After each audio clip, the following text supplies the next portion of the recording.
Kalau Nabi aja sudah wanti-wanti, berarti apa yang membuat kita ragu untuk berlindung diri kepada Allah di waktu malam? Kok saya di waktu malam biasa Ustadz? Ya karena kita belum tahu ilmunya.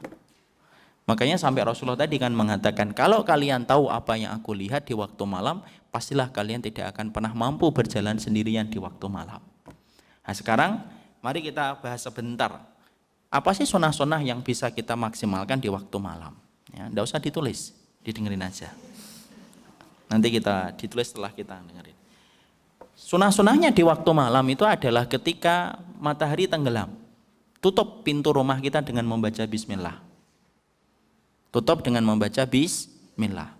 Lalu kemudian anak-anak kita yang masih kecil dan belia ketika belum menginjak balik, jangan suruh keluar. Tahan anak kita kecuali satu. Ketika dia ingin menemani ayahnya datang ke masjid, silahkan. Ya, silahkan keluar, kemudian anak kita bersama dengan bapaknya ke masjid. Selain dari tempat itu, tidak boleh dikeluarkan anak kita. Oh kalau gitu orang Jawa dulu tahu ya Ustadz ya. Jangan keluar ketika adzan maghrib. Nanti dimakan gendruwo misalnya. Itu biasanya orang itu orang Jawa kita itu sudah ngerti sunnah sebenarnya Ibu. Cuma membahasakannya itu terkadang yang tidak tepat. Sebenarnya ngajarin sunnah itu dari dulu sudah ada Ibu. Dari Imam Bonjol. Imam Bonjol itu sunnah atau tidak sunnah? Imam Bonjol itu sunnah atau tidak sunnah? Imam Bonjol itu sunnah atau tidak sunnah? Di Penogoro itu sunnah atau tidak sunnah Ibu? Ya Allah, pahlawannya sendiri tidak ngerti. Dulu PSBB dapat berapa? PSBB, Masya Allah ya lama sekali ya. Udah tua ternyata kita. Di Penogoro itu sunnah Ibu. Di Penogoro itu sunnah. Ibu nggak lihat tuh bagaimana kemudian pakaian beliau, jenggotnya beliau. Karena ada patung-patungnya kan. Patung-patungnya dibangun nggak di tempat-tempat militer TNI itu kan ada. Sambil kemudian memegang keris, jenggotan atau tidak jenggotan? Jenggotan. Dan ketika kita membaca sejarahnya, saya membaca sejarah di Penogoro itu, saya punya bukunya. Itu dari keluarganya, alasan di Penogoro berperang melawan Belanda itu gara-gara makam neneknya dijadikan jalan. Itu salah besar, itu fitnah kepada di Penogoro. Karena alasan beliau tidak serendah itu gara-gara masalah kuburan kemudian beliau mengangkat senjata. Kok serendah itu? Enggak. Alasan di Penogoro ketika kemudian beliau itu berjihad melawan Belanda karena beliau melihat itulah bahasa yang bisa dipahami oleh orang Belanda saat itu. Karena apa? Orang Belanda tidak bisa memahami bahasa akhlak dan kesantunan. Makanya kita harus pahami Bu, tidak semua orang kafir itu ngerti tentang bahasa ilmu dan tidak semua orang kafir itu ngerti tentang bahasa akhlak. Makanya dalam Islam kenapa ada jihad? Karena banyak orang kafir yang mereka tidak bisa memahami dengan bahasa akhlak. Ya. Makanya kemudian di Penogoro itu kemudian beliau berjihad sama dengan Imam Bonjol. Imam Bonjol disebutnya dengan apa? Kaum Wahabi kan? Dibenturkan dengan apa? Kompadri. Nah itu orang-orang yang kemudian lebih mengedepankan adat istiadat itu sunnah. Jadi orang tua kita ketika dulu ada beberapa hal yang sunnah. Salah satunya ketika mereka melarang kita keluar dari rumah ketika di waktu maghrib itu bagian dari sunnahnya Rasulullah Shallallahu Alaihi Wasallam. Kemudian kita disunahkan ketika habis maghrib belum diperintahkan untuk ini. Tapi diperintahkan ketika habis maghrib menjelang isya itu diperintahkan banyak-banyak untuk membaca Al-Quran. Jadi kalau kita perhatikan dalam buku Satu Hari Bersama Rasulullah, Nabi itu ketika antara maghrib dengan isya maka beliau tidak pulang. Beliau di rumahnya, beliau di masjidnya, kemudian beliau menghabiskan dengan bersama Al-Quran sampai isya. Sama dengan waktu ketika habis subuh. Rasulullah tidak pernah keluar dari masjid ketika habis sholat subuh kecuali ketika matahari sudah terbit. Itu Rasulullah dan itu dilakukan dan diikuti oleh mayoritas sahabatnya. Salah satunya Abdullah bin Mas'ud dan Ibnu Abbas, Ibnu Umar. Mereka tidak pernah keluar dari Masjid Nabawi ketika habis sholat subuh kecuali matahari sudah terbit. Sebagaimana kalau kita umrah itu Ibu. Umrah kan kita duduk, kemudian kita nungguin dzikir sampai buka itu set, nah, baru kemudian kita sholat jalan. Itulah yang dilakukan Nabi ketika di waktu paginya. Habis maghrib sampai kemudian isya, beliau kemudian berdiam diri di masjid. Kalau kemudian ada perkara yang penting, kata para ulama, ketika berurusan dengan masalah jihad di hari esok, misalnya jihad, besok ini jihad, entah perang Badar, entah perang Uhud, maka Nabi tidak bersama dengan Al-Quran. Nabi kemudian membicarakan strategi peperangan hari esok bersama dengan para sahabat-sahabat besarnya. Dan para sahabat yang lainnya itu ngumpul. Dan kita harus paham, masjid itu menjadi sentral semua kegiatan seluruh kegiatan para sahabat di Madinah itu terjadi di masjid. Makanya sampai Imam Auza'i rahimahullahu ta'ala berkata, sesungguhnya kalau kamu ingin melihat ciri khasnya kehidupan para sahabat itu tidak pernah lepas dari masjid. Ya, maka kemudian sampai Isya. Isya kemudian apa? Disunahkan habis Isya sholat bergegas pulang. Dia disunahkan berbicara. Lal muhadasa ba'dal Isya. Tidak ada pembicaraan habis Isya itu. Sunahnya untuk pulang habis Isya itu. Makanya kalau kemudian habis Isya pulang segera, kecuali karena urusan ilmu dan karena urusan jihad. Rasulullah pernah cerita tentang panjang lebar tentang masalah Yahudi dan masalah tentang hari kiamat itu habis Isya sampai menjelang subuh. Selain itu Nabi tidak pernah bicara panjang lebar ketika habis Isya. Jadi habis Isya nanti suruh suaminya langsung pulang. Kecuali mau beli nasi goreng ya silakan. Tapi kalau kemudian enggak, pulang bang. Itu boleh dituntut, pulang bang. Kalau tidak ada kajian, tidak ada apa-apa, suruh pulang. Karena apa? Sunahnya untuk di rumah. Balik pulang. Kemudian disunahkan bagi kita ketika sudah habis Isya, disunahkan, yaitu adalah mempercepat sholat witir apabila kita khawatir tidak mampu bangun di tengah malam. Siapa sahabat yang selalu melazimi sholat witir sebelum tidur? Sahabat Abu Bakar radhiyallahu anhu. Sahabat Abu Bakar radhiyallahu anhu adalah seorang sahabat yang beliau melazimkan sholat witirnya sebelum tidur. Beda dengan sahabat Umar. Sahabat Umar adalah sahabat yang beliau itu melazimkan sholat witirnya di tengah sepertiga malam yang terakhir. Dan itu tidak salah. Kalau kita khawatir bahwasanya kehidupan malam kita sering kelewatan karena letih dan capeknya, silahkan ambil sholat witirnya ketika habis Isya. Habis Isya sholat witir, kemudian apa? Udah dalam keadaan berwudu.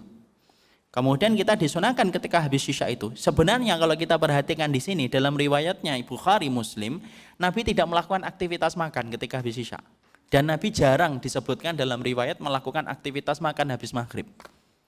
Jadi kalau para dokter ahli medis sekarang mengatakan pola kehidupan sehat dimulai berhenti dari makan malam.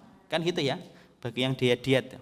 Ya, jangan pura-pura enggak tahu ya, karena pasti tahu. Jadi kemudian ketika kita selalu mengatakan saya sudah tidak makan mbak, sudah jam 7. Itu Rasulullah sudah melakukannya 1400 tahun yang lalu. Ibu coba perhatikan, ada enggak riwayatnya Nabi makan habis Isya? Tidak ada. Tidak ada riwayat itu. Kalau kemudian Nabi diundang itu selalu diundang oleh para sahabatnya itu di waktu malam. Pernah ada satu kisah, ada seorang sahabat Ansor yang memanggil. Tapi itu terjadi habis maghrib kata satu riwayat.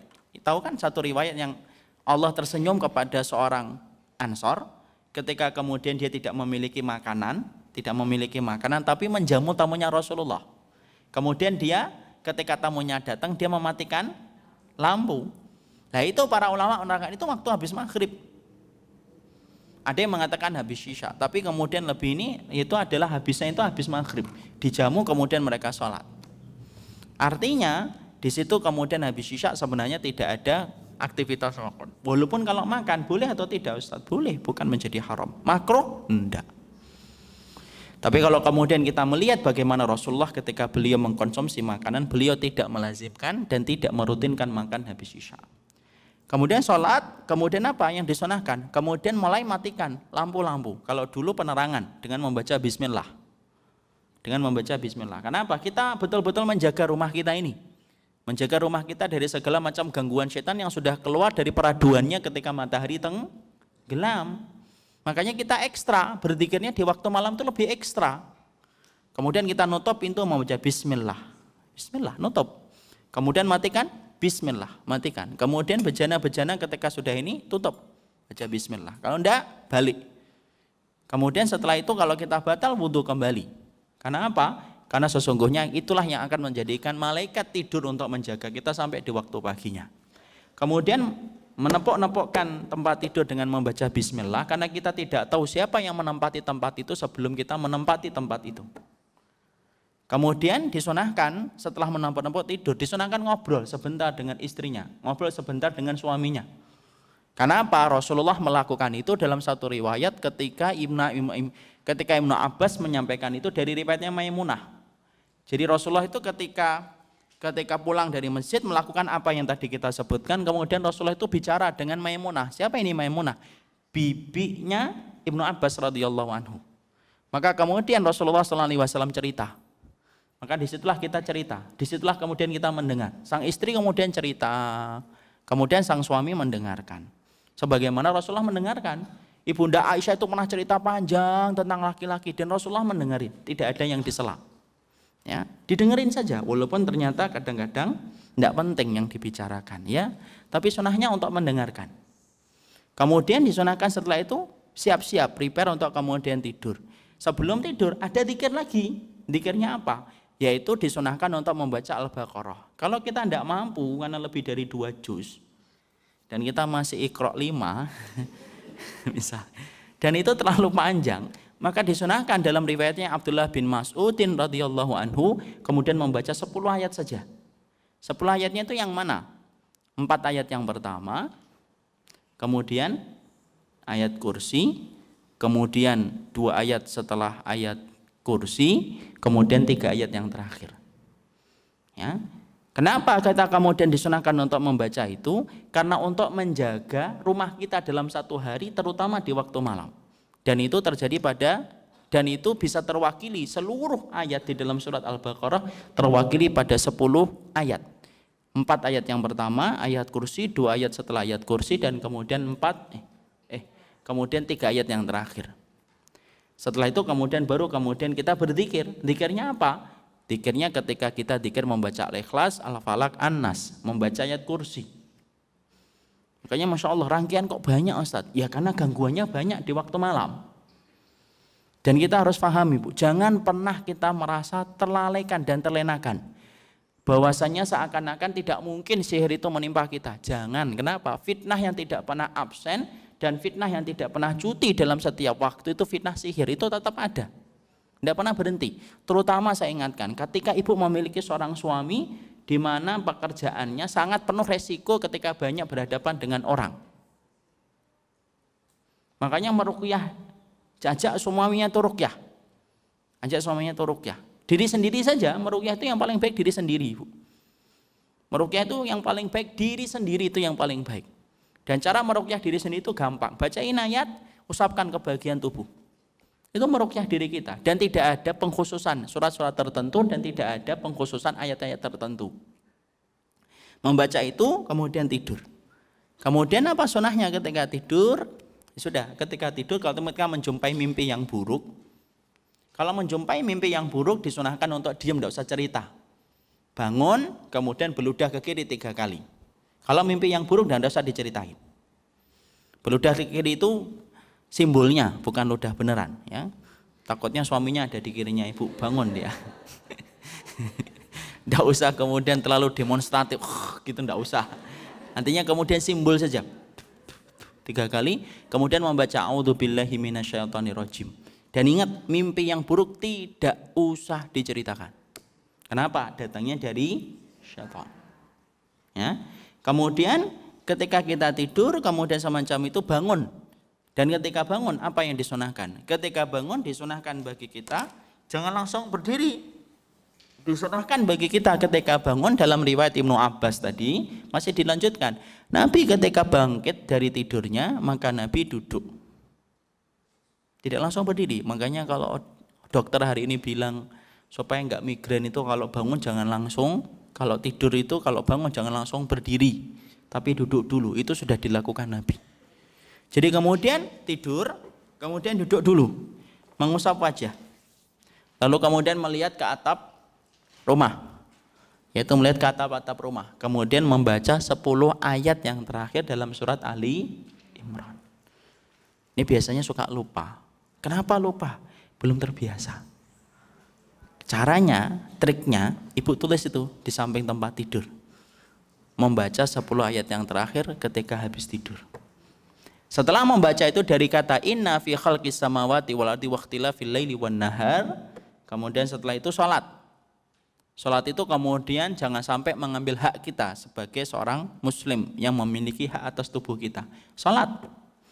Silakan untuk kemudian sholat sesuai dengan kemampuan kita. Yang paling afdal 22, 22, 3. Ya. Lalu kemudian setelah itu selesai tidur kembali. Ambil tidur kembali. Kemudian apakah zikir lagi Ustaz? Enggak. Karena di saat itu ketika sudah menjelang sepertiga malam yang terakhir, keburukan dan kejahatan setan di waktu malam sudah mulai memudar. Maka kemudian tidur kembali, subuh bangun. Dan disitulah kemudian kita menyelesaikan waktu malam sesuai dengan apa yang disyariatkan dan dicintai oleh Allah Subhanahu wa Ta'ala.